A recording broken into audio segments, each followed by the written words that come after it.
زبیدی سے وضاحت مانگی تو اس نے کہا، خانہ کعبہ کی عظمت و تقدس کی قسم، میں نے اپنی لڑکی نہیں بیچی اور نہ ہی وہ کنیز ہے، وہ میری بیٹی ہے، اور اس شخص نے اپنی قوت کے بل بوتے پر زبردستی اسے اغوا کر کے اپنے گھر میں ڈال دیا ہے۔ اس پر وفد کے لوگوں نے سختی کے ساتھ عاص بن وائل سے بات کی تو اس بدبخت نے اپنے جرم کا اعتراف کر لیا اور زبیدی کی لڑکی اسے واپس دینا پڑی۔ لڑکی واپس کرنے کے وقت بدبخت عاص نے ارکان وفد سے کہا کہ میں کل صبح لڑکی واپس کروں گا، ایک رات مجھے اس کے ساتھ گزار لینے دو۔ وفد کے تمام غیرت مند ارکان نے اسے سختی کے ساتھ اس بد ارادی پر شرم دلائی اور کہا یہ ہرگز ممکن نہیں، چنانچہ اسے اپنے شیطانی ارادے پر عمل کا موقع نہ ملا۔ زبیدی کی بیٹی اسے واپس دلائی گئی۔ اب اس نے اپنی بیٹی کو ساتھ لیا اور اپنے علاقے کی طرف روانہ ہو گیا۔ ناظرین، اللہ سبحانہ تعالیٰ نے نبی صلی اللہ علیہ وسلم کو 40 سال کی عمر میں نبوت رسالت سے سرفراز فرمایا۔ نبوت سے نوازے جانے کے بعد آپ صلی اللہ علیہ وسلم 13 سال تک مکہ مکرمہ میں رہے۔ یہ زمانہ آپ صلی اللہ علیہ وسلم کی مکی زندگی کہلاتا ہے۔ آپ صلی اللہ علیہ وسلم نے مکی زندگی میں 3 سال تک خفیہ طور پر اپنے قریبی لوگوں کے سامنے اسلام پیش کیا۔ پھر آپ صلی اللہ علیہ وسلم نے 10 سال تک کھلم کھلا اشاعت اسلام کا کام کیا۔ اس کے بعد آپ صلی اللہ علیہ وسلم یثرب ہجرت کر گئے۔ اشاعت اسلام کی وجہ سے کفار مکہ آپ صلی اللہ علیہ وسلم کے جانی دشمن ہو گئے۔ جب تک نبی صلی اللہ علیہ وسلم نے اپنی نبوت اور رسالت کا اعلان نہیں کیا تھا، اس وقت تک آپ صلی اللہ علیہ وسلم مکہ میں ایک عقل مند اور دانشور، صادق اور امین اور اچھے انسان سے جانے جاتے تھے۔ جب آپ صلی اللہ علیہ وسلم نے اپنی نبوت کا اعلان کیا تو لوگوں نے آپ صلی اللہ علیہ وسلم کو جادوگر اور کاہن و ساحر جیسے معیوب لقب سے مشہور کرنے کی کوشش کی تاکہ لوگ آپ صلی اللہ علیہ وسلم کے قریب نہ آئیں اور نہ آپ صلی اللہ علیہ وسلم کی باتیں سنیں۔ طارق بن عبداللہ المحاربی رضی اللہ تعالیٰ عنہ فرماتے ہیں، میں نے اللہ کے رسول صلی اللہ علیہ وسلم کو بازار ذی المجاز میں دیکھا جبکہ میں خرید و فروخت میں مشغول تھا۔ آپ صلی اللہ علیہ وسلم سرخ جبہ زیب تن کیے ہوئے تھے اور بلند آواز سے یہ فرماتے جاتے تھے، اے لوگو لا الہ الا اللہ کہو فلاح پاؤ گے۔ ایک شخص آپ صلی اللہ علیہ وسلم کے پیچھے پیچھے پتھر مارتا جاتا تھا جس سے آپ صلی اللہ علیہ وسلم کی پنڈلی اور ایڑھی خون آلود ہو گئے۔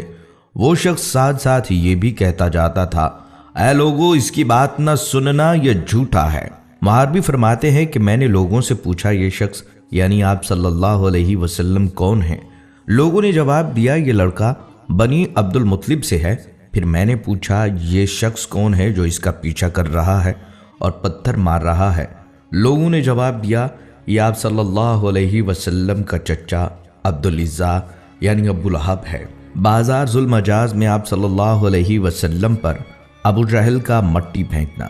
بنو مالک بن کنانہ کے ایک شیخ کہتے ہیں کہ میں اللہ کے رسول صلی اللہ علیہ وسلم کو بازار ذی المجاز میں دیکھا کہ یہ فرماتے تھے، اے لوگو لا الہ الا اللہ کہو فلاح پاؤ گے۔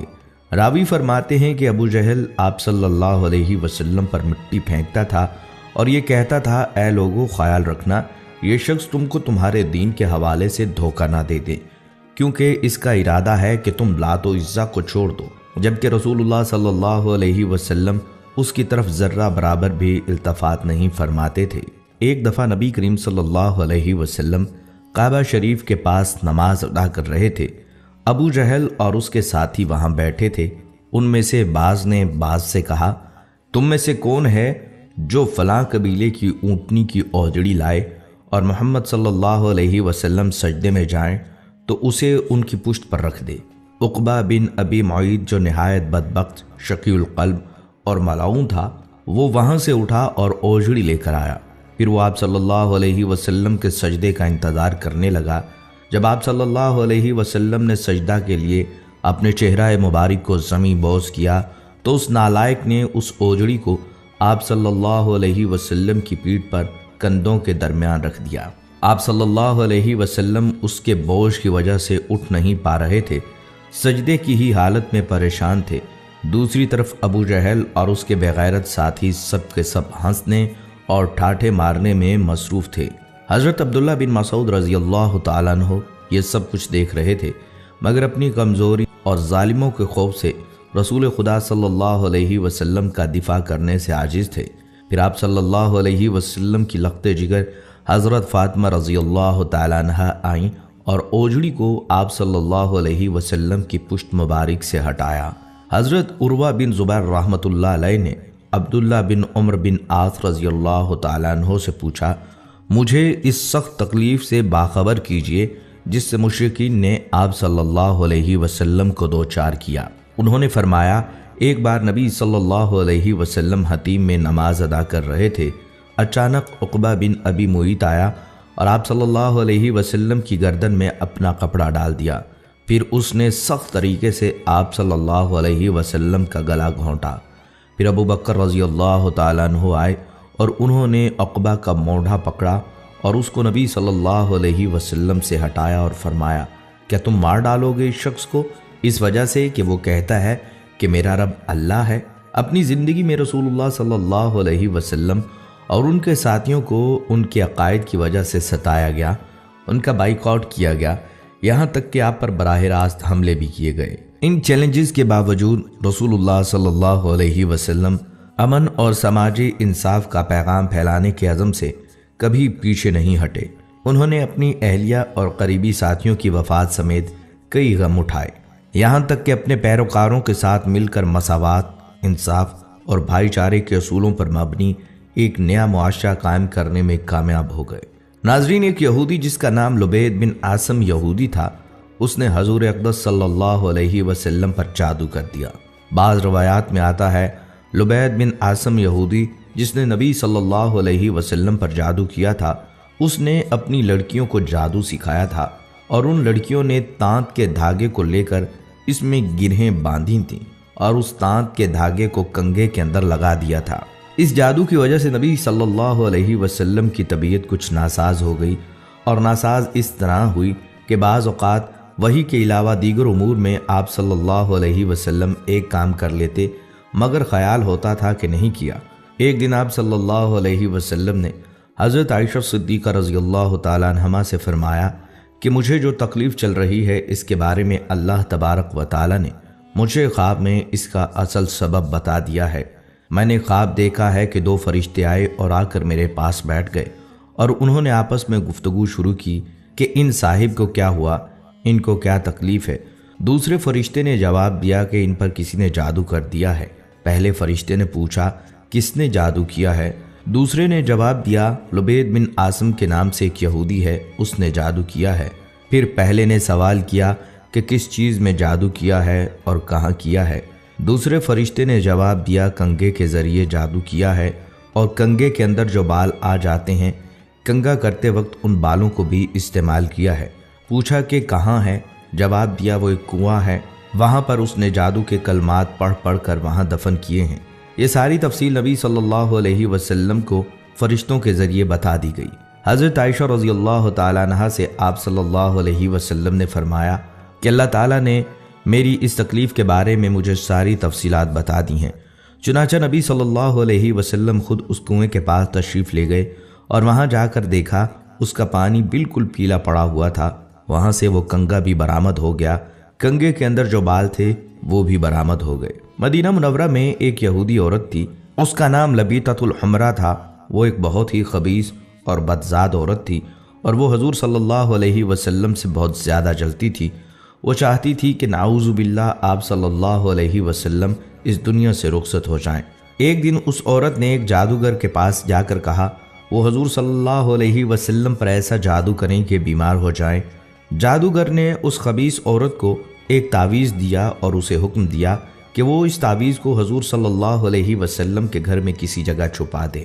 جادوگر کی بات پر عمل کرتے ہوئے اس عورت نے وہ تعویذ آپ صلی اللہ علیہ وسلم کے گھر میں کسی جگہ چھپا دیا۔ تعویذ کے اثر سے آپ صلی اللہ علیہ وسلم کی طبیعت ناساز ہو گئی۔ صحابہ کرام اس بات سے بہت پریشان تھے۔ انہوں نے آپ صلی اللہ علیہ وسلم کی صحت کے لیے دعائیں کی، لیکن حضور صلی اللہ علیہ وسلم کی طبیعت بہتر نہیں ہو رہی تھی۔ ایک دن حضور صلی اللہ علیہ وسلم کے صحابی حضرت زید بن حارثہ رضی اللہ تعالیٰ عنہ کو ایک خواب آیا۔ خواب میں اللہ تعالیٰ نے انہیں بتایا کہ آپ صلی اللہ علیہ وسلم پر جادو کیا گیا ہے۔ حضرت زید بن حارثہ رضی اللہ تعالیٰ عنہ نے آپ صلی اللہ علیہ وسلم کو خواب کے بارے میں بتایا۔ آپ صلی اللہ علیہ وسلم نے حضرت زید بن حارثہ رضی اللہ تعالیٰ عنہ کو حکم دیا کہ وہ تعویذ تلاش کریں۔ حضرت زید بن حارثہ رضی اللہ تعالیٰ عنہ نے حضور صلی اللہ علیہ وسلم کے گھر کو تلاش کیا اور آخرکار انہوں نے تعویذ کو ایک کنویں میں پایا۔ تعویذ پھینکنے کے بعد آپ صلی اللہ علیہ وسلم کی صحت بہتر ہو گئی۔ جادوگرنی کو معلوم ہوا کہ آپ صلی اللہ علیہ وسلم کی صحت ٹھیک ہو گئی۔ اس نے آپ صلی اللہ علیہ وسلم سے معافی مانگی۔ آپ صلی اللہ علیہ وسلم نے اس سے معاف کر دیا، لیکن اسے سخت سزا دی گئی۔ اسے مدینہ منورہ سے نکال دیا گیا اور اسے یہودیوں کے علاقے میں بھیج دیا گیا۔ فتح خیبر کے بعد حضور صلی اللہ علیہ وسلم کچھ دنوں تک زرعی زمینوں اور باغوں کے انتظامات اور غنائم کی تقسیم کے کاموں میں مصروف رہے۔ ظاہر ہے ان کاموں کے لیے قیام وہیں ضروری تھا۔ اسی دوران ایک عورت نے جس کا نام زینب بنت الحارث تھا، جو سلام بن مشکم کی بیوی تھی، آپ صلی اللہ علیہ وسلم کو زہر دے کر نقصان پہنچانے کی سازش کی۔ اس نے پروگرام بنایا کہ آپ صلی اللہ علیہ وسلم کو بکری کا بھنا ہوا گوشت پیش کیا جائے اور اس میں زہر ملا دیا جائے۔ پہلے اس نے صحابہ کرام سے معلوم کیا کہ آپ صلی اللہ علیہ وسلم کو بکری کا کون سا حصہ مرغوب ہے۔ لوگوں نے بتلایا کہ آپ صلی اللہ علیہ وسلم بکری کی ران شوق سے نوش فرماتے ہیں۔ اس منحوس عورت نے بکری ذبح کی اور اس کا گوشت زہر آلود کر دیا، خاص طور پر بکری کی ران پر زیادہ زہر لگا دیا، اور آپ صلی اللہ علیہ وسلم کے خیمے میں لے کر آئی۔ پیارے آقا صلی اللہ علیہ وسلم مغرب کی نماز ادا کر کے خیمے میں تشریف لائے۔ دیکھا تو ایک عورت خیمے کے باہر آپ کا انتظار کر رہی تھی۔ آپ صلی اللہ علیہ وسلم نے اس سے آنے کا سبب پوچھا۔ عورت نے کہا، اے ابو القاسم، میں آپ کے لیے بکری کا بھنا ہوا گوشت ہدیہ کے طور پر لائی ہوں۔ اسے معلوم تھا کہ آپ صلی اللہ علیہ وسلم ہدیہ قبول فرما لیتے ہیں، صدقہ قبول نہیں فرماتے۔ آپ صلی اللہ علیہ وسلم نے صحابہ کرام رضی اللہ تعالیٰ عنہم سے فرمایا، اس سے کھانا لے لو۔ اس کے بعد آپ صلی اللہ علیہ وسلم نے صحابہ کرام سے جو اس وقت وہاں موجود تھے کھانے کے لیے فرمایا۔ آپ صلی اللہ علیہ وسلم نے بکری کا بازو لے لیا اور اسے منہ میں رکھا۔ حضرت بشر بن برا بن معور نے بھی گوشت کا ایک ٹکڑا منہ میں رکھ لیا۔ ابھی آپ صلی اللہ علیہ وسلم نے بازو سے منہ لگایا ہی تھا کہ اس نے خبر دے دی کہ مجھے زہر آلود کیا گیا ہے۔ آپ صلی اللہ علیہ وسلم نے فوراً تھوک دیا، اگرچہ اس کا تھوڑا بہت اثر زبان پر رہ گیا۔ دوسری طرف حضرت بشر بن برا آپ صلی اللہ علیہ وسلم کے ادب اور لحاظ کے سبب کھانا نہ تھوک پائے، حالانکہ آپ صلی اللہ علیہ وسلم نے فرما دیا تھا کوئی شخص یہ کھانا نہ کھائے، اس میں زہر ملا ہوا ہے۔ زینب بنت الحارث کو طلب کیا گیا۔ آپ صلی اللہ علیہ وسلم نے اس سے دریافت فرمایا کہ کھانے میں تو نے زہر ملا دیا تھا؟ اس نے عرض کیا، جی میں نے ملایا تھا۔ آپ صلی اللہ علیہ وسلم کو کیسے پتہ چلا؟ فرمایا، مجھے اس ہڈی نے بتلا دیا کہ میں زہر آلود ہوں۔ آپ صلی اللہ علیہ وسلم نے فرمایا، تو نے ایسا کیوں کیا؟ اس نے کہا، میرے باپ، چچا اور شوہر قتل ہو گئے، میری قوم بھی تباہ ہو گئی۔ میں نے سوچا اگر آپ صلی اللہ علیہ وسلم نبی ہوئے تو یہ زہر آپ پر اثر نہیں کرے گا اور آپ صلی اللہ علیہ وسلم بچ جائیں گے، اور اگر بادشاہ ہوں گے تو ہمیں آپ سے نجات مل جائے گی۔ آپ صلی اللہ علیہ وسلم نے اسے کچھ نہیں کہا اور جانے دیا۔ صحابہ رضی اللہ تعالیٰ عنہم نے عرض بھی کیا کہ اس کو سزا ملنی چاہیے، مگر آپ صلی اللہ علیہ وسلم نے درگزر سے کام لیا۔ انبیاء کرام کی یہی شان ہوتی ہے، اور ہمارے حضور صلی اللہ علیہ وسلم تو وہ درگزر میں سب سے بڑھ کر تھے۔ جن صحابہ کرام نے گوشت منہ میں رکھ کر تھوک دیا تھا ان پر زہر کا اثر کم تھا۔ آپ صلی اللہ علیہ وسلم نے ان سے فرمایا کہ سر میں پشنے لگوائیں، یعنی فاسد خون نکلوا دیں۔ صحابہ کرام نے ایسا ہی کیا، لہٰذا حضرت بشر بن برا زہر کے اثر سے وفات پا گئے۔